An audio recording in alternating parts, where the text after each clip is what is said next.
Welcome back to the late night format here on WESU Middletown 88.1 FM. I'm your special guest co-host, Gabe Rosenberg, here in the studio with your host, Adi Slepack. You've tuned in just in time for our talk about television. Yes, usually we do movies, but today we're going to talk about television. But we thought we'd start a little movie club where we'll share and discuss some television, and you'll just sit there eating your boogers. That is the joke I went with. Nailed it. Thank you. But, so we're going to talk about TV today because in honor of next year's network fall lineups being announced. So we thought that we'd both sit here and lament some cancellations a little bit and also comment on some of the new shows that are coming out this year. Gabe, you want to get us started? Well, as we all know, it is officially the darkest timeline because of Community's cancellation by the cruel, heartless NBC, and this is not even its first cancellation. This is its second go-around. Was it actually canceled? No, I think it was just delayed indefinitely to the point where everyone was like, "Oh no, NBC, you better not cancel it." And then it was like, "No, we're just gonna fire the really good thing about it," which was Dan Harmon, the creator, director, sort of a-hole genius, the guy who runs it, and. But, once they brought him back for a fifth season, it was just so much better. It felt like the old show, or at least season 3 of the old show, which was not as good as season 2, but still fantastic. Yeah, I mean, I felt like at this point, we had already missed the worst of it. It was only going to get better from there. And they didn't even, really give Dan Harmon the chance to kind of, get back into the swing of things, Yeah. Because he had to go back and repair all the mistakes from season 4.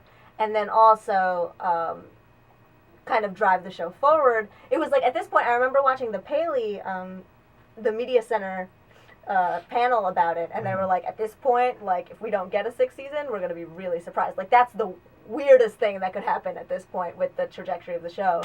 And then it happened. Yeah, which is sad because, hashtag 6 seasons in a movie, I saw someone do hashtag 5 seasons and no movie. Oh, that makes me sad. I know, and there is the hope that Netflix or Hulu will pick it up, but Hulu has a distribution right, so it's really the only chance. But here's the thing, Hulu doesn't do very good original programming. Or even I never watched any. Yeah, exactly. No one ever does. And, the few people who've seen it are it's just not very good. Which is unfortunate because, Community really deserves, a last go. Dan Harmon's back in the seat, even without, Donald Glover, even without Chevy Chase, who's, it's actually sort of better without Chevy Chase. But even without Donald Glover... Chevy. Even without Donald Glover, it's still, hilarious. They have that guy from Breaking Bad. They have... There's some other person. Who's from Breaking Bad? The old guy? Yeah, the old guy. He's from Breaking Bad? Yeah, apparently. He's some evil guy, and he came in to do, Community, which is hilarious. And you have more John Oliver, although he's doing HBO. So, but, he could always come in and hang out. So you had such promise and such good theme episodes, there was lava and there was just a whole thing. There was a weird sci-fi utopia episode.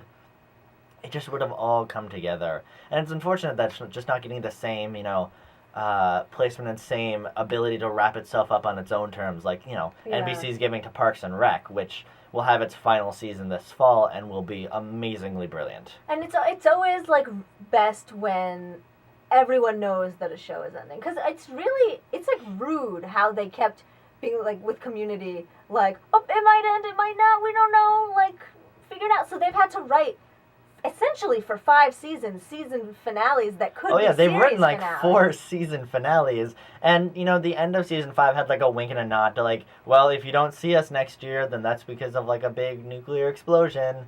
But it just didn't feel right. I just wish they gave it the same respectful ending that CBS gave How I Met Your Mother. I say with all of the irony in the world, I'm still angry about it. Still to this day, I have nightmares. We're not getting into this right now. Let's move on to happier thoughts, really terrible fall programming. Yeah, so instead of having shows like Community that are brilliant on the air, we have an excellent lineup for next fall, which I don't know much about, but I'm going to destroy based on the titles is what's going to happen. And they have some really bad titles. This is the sort of thing you'd maybe see in the erotica section of the bookstore, and not like, all due respect to our friends who write erotica and read erotica, but like, this is just not very creative titles. No, they're not. Show titles. Like, I remember, I think last year, or this fall, they like premiered The Goldbergs. I was like, literally? I've heard that was doing okay, though. I mean, it's getting continued. My mom loves it, but I'm pretty like sure that means throwback. It's horrible. I mean, I think it's just very Jewish, is what it is. But, like, really, you can't come up with a better title than The Goldbergs? Or, like, We're the Millers. You get it. You're a family. It's a sitcom about a family. How creative. Yeah. But, like, right now, you know, the fall shows, you know, even one that I could be sort of excited about is called A to Z, which is supposed to be about... Wait, before... Okay. Well, I know what it's about, but, like, if I had just heard that title, it's definitely about, like, a sexy librarian who's just coming out of grad school, and she... Exactly, erotica! And she's gonna run through romantic partners going from the letter A to Z. That just sounds like Barney Stinson all over again. But, you know, the funny thing about this A to Z show is that it actually has Kristen Milotti, who is the mother in How I Met Your Mother, which was, you know, she played it brilliantly, and she's such an accomplished actress. She was on Broadway in Once. But this show is basically, she meets a guy. Wait, she did Once? Yeah, she played the girl in Once. She's really talented. That's partially why they had her play like a bass player, because she actually knows how to play instruments. Ooh, okay. So, anyways, in A to Z, basically the concept is that she meets this guy, and they, like, sort of fall in love, sort of start dating. They go through their relationship from A to Z. What that means, I have no idea. They basically just start the relationship, and the whole, you know, the whole show is just, they meet at the beginning. So this is not How I Met Your Mother. This is like the opposite of How I Met Your Mother. They meet at the beginning and they have their relationship in the show, which, you know, could be good. It's filmed, but it's like, you know, all the previews make it look like, you know, a rom-com. Like, it'll be over in an hour and a half, and you'll have some really cute Smiths song and some really cute, like, Shin song playing in the background while they meet. Well said. Thank you. Some of the other great titles coming out. Can we talk about Red Band Society for a minute? Oh no, it makes me sad. Let's just like think about what that's about. What do you think it's about, everyone?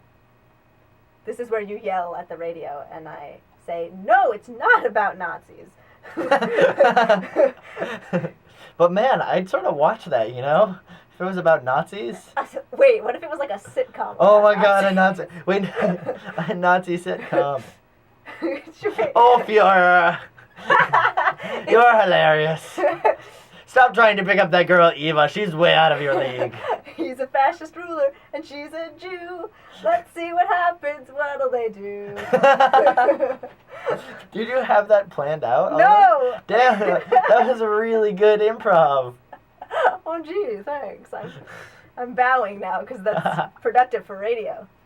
Yeah, what is that show actually about again? I think it's about cancer kids. So that's really sad. So that's that. There's also The Mysteries of Laura, which honestly I'm just not sure. It sounds like it'd be supernatural. Or erotic. Or erotic, certainly. The Mysteries of Laura is definitely about Laura, who's dead. Okay. And she's a ghost. And she haunts everyone. But she's also and sexy. Then watches her, and she's also sexy. She's a very sexy ghost. Mm-hmm. And then she watches her children as they try to figure out what happened to her. And at the same time, she falls in love with the ghost of the person who killed her. Ooh, twist. How fancy.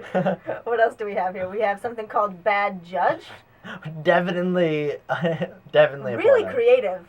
Yeah. I think it's about is it about a mom? Or are there like 3 things on our list that are about like moms? It's about a dog named Judge who is really naughty and he keeps peeing on the floor.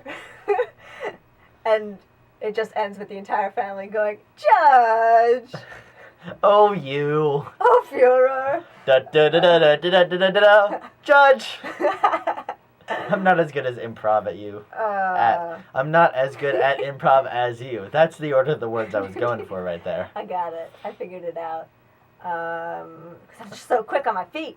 Then there's also some, like, you know, dramas, but they're going the supernatural route. There's Gotham, which honestly looks pretty cool. Looks like it's, you know, it follows Commissioner Gordon from the Batman universe and, like, the early Batman people as they're, like, transforming after the parents are shot. Yeah. So television seems like it's going to be really great this fall.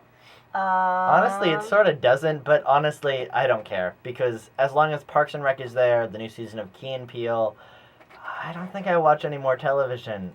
Oh, try Brooklyn Nine-Nine. I should. It's decent. But, you know, honestly, In fact, it's more than decent. It's great. That's good to hear. Mostly I'm just looking forward to all the late night shows that are coming on. You know, to make things meta here on the late night format. Yeah, Stephen Colbert is replacing me. Yeah, that's true. The late night format will now be hosted by Stephen Colbert. Yep. Starting in, never. It was a joke. It was? Ha-ha! Man, I'd actually listen for once. No, but seriously, Stephen Colbert's taken over for David Letterman on CBS, and it's going to be pretty cool, except I'm not sure what he's doing with the whole personality. He's dropping it. I mean, but, like, what will we do with a new person? Like, it'll just be Stephen Colbert. A quote that I read is just like, I guess we'll just see how much of that guy was me. Which should be fun. Mostly I'm just looking forward to the person who's replacing Stephen Colbert, who is the incredible Larry Wilmore, who is senior black correspondent on The Daily Show, and just so funny. Wait, is that his title? Yeah, he's senior black correspondent. Aww. He was actually like the first, I'm pretty sure the first black correspondent they actually hired there. He's been on the show for ages, plus he's like a seasoned producer, a seasoned writer, and he's taking his own show, which is The Minority Report, which is They're just hammering it home. No, but like, the whole point of the show is to have a get diversity of voices and to have like a whole new team of correspondents, and it's gonna be really funny because Larry Wilmore is just like has a great deadpan. Oh my gosh, we're getting a phone call in the studio. Oh no, what do I do? You don't do anything. You can't touch this stuff. Okay, hold on, caller. We're gonna take a quick break, and then we're gonna talk to you a little bit before we do some Mad Libs. So stay tuned. We'll be right back after these messages.